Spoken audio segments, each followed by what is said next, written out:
এই জুলুমবাজ সরকার শুধুমাত্র পতন হয়নি, বরং তারা দেশেও থাকার আর সাহস করতে পারেনি। তল্পি তল্পা গুটিয়ে কোন রকম তাদের কাপড় চোপড় নেওয়া ছাড়াই যত তাড়াতাড়ি পারে দেশ থেকে ভেগে গিয়েছে। প্রিয় ভাইরা, আপনারা কি চান এইরকম একটি ফ্যাসিস্ট আবার এই বাংলাদেশে ফিরে আসুন?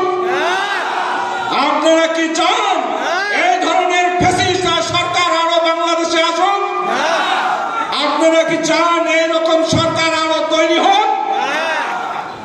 যদি না চান, তাহলে আমি বলবো শ্রমিক হিসেবে শ্রমিক ভাইদেরকে অত্যন্ত মজবুত দায়িত্ব পালন করতে হবে।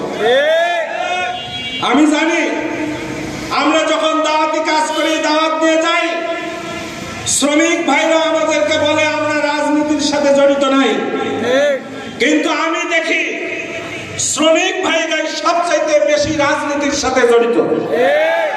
তারা যখন শ্রমিক, এই কৃষক শ্রমিক ভাইরা যখন মাঠে কাজ করে, তারা 10 জন 20 জন মিলে কাজ করে, যেভাবে কথা ফুলঝুরি ছড়ায়, সেখানে তারা যে সমস্ত আলোচনা করে, সেই আলোচনাগুলো সবগুলোই রাজনৈতিক আলোচনা।